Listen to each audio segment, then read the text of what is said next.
So I got fired.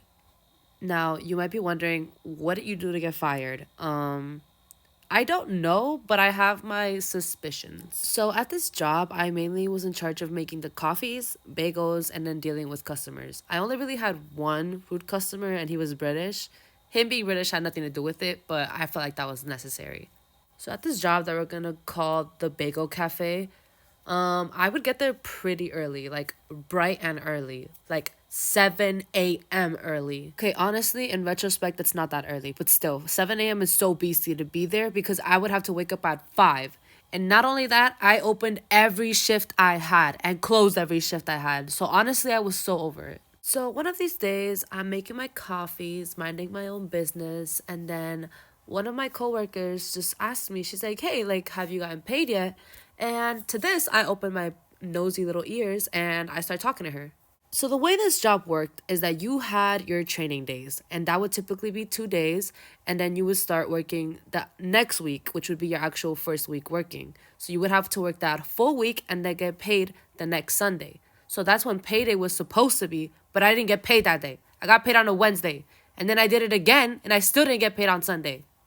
So anyway, I tell her, yes, I got paid, but that didn't include my tips. So after doing some calculations on my phone, I realized that I got paid exactly my salary, but I didn't get added tips on top of that. So I tell her that, and she just tells me, "Oh yeah, we don't get tips." And my heart stopped a little. I was like, "What do you mean I don't get tips? Like, what do you mean no tips? What do you mean no tips?" I wake up at 5 a.m. every morning to get to Brooklyn from the Bronx, and it's like an hour and 20 commute. You got me so messed up. So I basically pull one of these faces on her, and I'm like, "Wait, what do you mean?" So we're gonna call this coworker the coworker with the nice hair. So she told me that the manager told her that the tips get donated and that our boss told our manager that.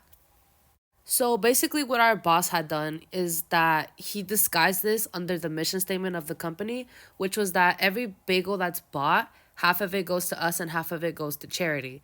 So basically, he had somehow told them that the tips were part of that as well. I don't know. To make matters worse, I'm pretty sure that these workers didn't even know that there was like a tip option in like the kiosks where you could self order.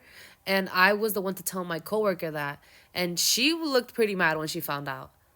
Also, something really important to note is that I was the only one who could speak both English and Spanish. That was the whole reason I was hired in the first place. Only my boss spoke English, but he could not speak Spanish, so he needed a translator.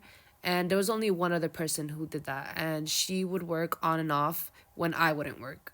So anyway, day over and I'm at the beach. I'm with my family, I think with my aunts and cousins too, and I'm just chilling there, sitting in my little chair. And then I get a text from my boss and he's like, "You don't have to come in this week." And I was like, "You know what? Hell yeah. I get a break from this crap. Like I don't have to deal with it." And then it hits me. I'm like, "Wait, no work means no money. And then no money means no nothing." So I was just like, hold up, like something's going on. So I guess what ended up happening is that my coworker with the pretty hair ended up telling my manager the whole conversation me and her had regarding like me telling her that there was a kiosk where we could get tips and that we should be getting our tips. So he didn't like that. He told our boss that, and then our boss basically said bye bye to me. Like, my bad, bro. Like, maybe I shouldn't have been sniffing around the bullshit. But, like, was that even really my fault, bro? Either way, they caught me so off guard with that fire sticker. Like, I was so upset I had no more money. But you know what? Honestly, it's better because I would have been working my job tirelessly and I would have been getting paid no tips had I not found that out. So, honestly, it worked out for the best. Honestly, the biggest thing this experience taught me was to just trust my instincts. If you feel something's wrong, it probably is. Just know your worth. If someone is trying to take advantage of you, say no. Anyway, that's all I got. Bye bye.